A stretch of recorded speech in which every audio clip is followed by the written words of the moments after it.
Okay, have you guys ever found yourself procrastinating on something you know you should have been doing, like right now?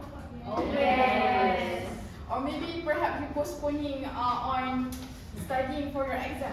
Yes. A night before, or maybe an hour, 2 hours before. Yes.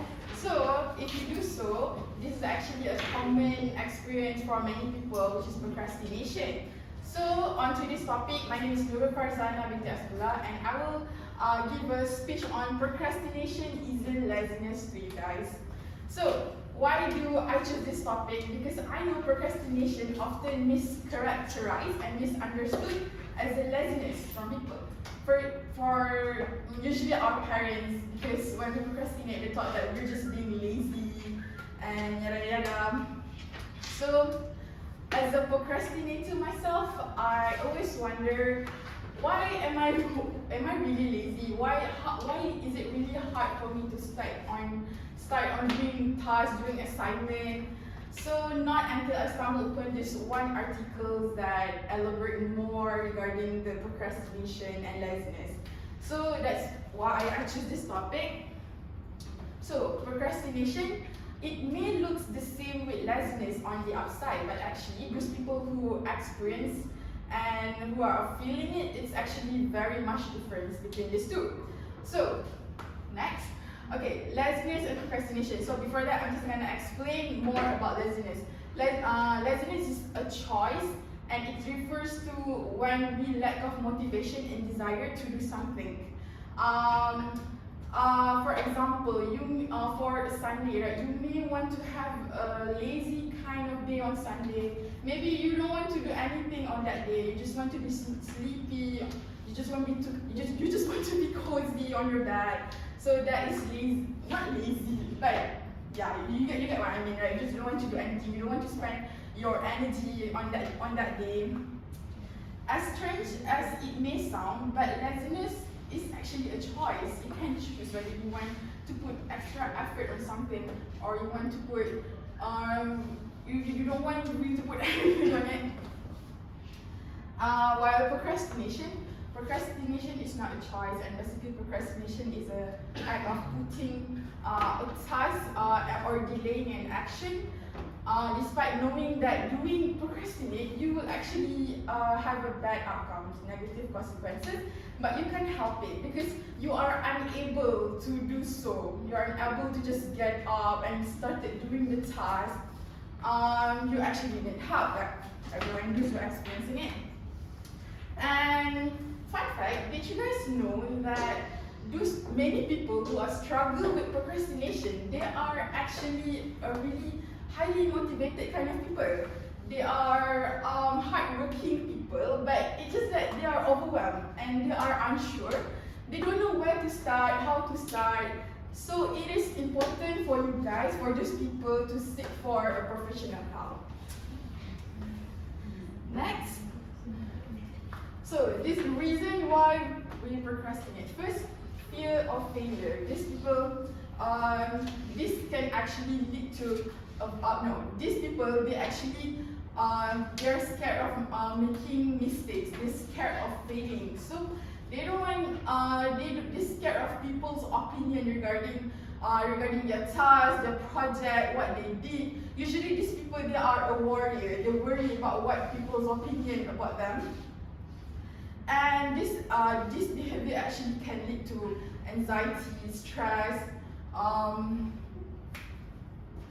and the fear of failure can actually lead to a negative self-talk and self-criticism. And it also can exacerbate to anxiety, as I said just now. And this can actually create a negative feedback loop where the more they procrastinate, the more they procrastinate, the worse they get, and the harder for them to actually get started on their work. Next one, perfectionism. Usually these people are usually a procrastinator, they are usually a perfectionist. Have you guys ever heard a phrase where they say, do it right or don't do it at all? So usually a procrastinator, they go with opting with the not do it at all. because they're scared that no, because these people they usually have a really incredibly high standard. They want their work to be perfect from the start until the end, which is impossible. These people, before they start doing their work, they want everything to be perfectly planned. They don't want any single mistake. So it's impossible. So that's why they can't do it right now. They need to wait. They need to, instead of started working on the work, they keep on maybe researching, highlighting, they're editing, but they actually never started the work. And then distraction. I know how easy for us as students to get distracted with our assignments. When it comes to assignment, when it comes to project, how easy for us to get distracted. And when you receive a notification from your friends and you suddenly, from just doing an assignment to book 3-hour session gossip chat in your WhatsApp group, right? So, of course, these distractions are typically more enjoyable for you guys instead of doing assignment that you don't really understand, you don't really want to do it. So yeah.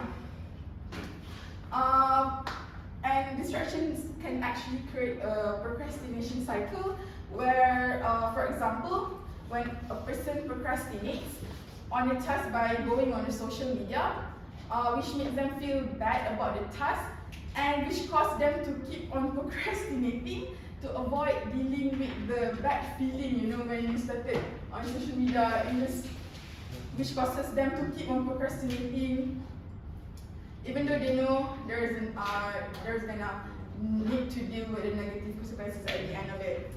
So it seems ironic that we procrastinate to avoid dealing with the negative feelings, but actually at the end of the day we ended up feeling more worse.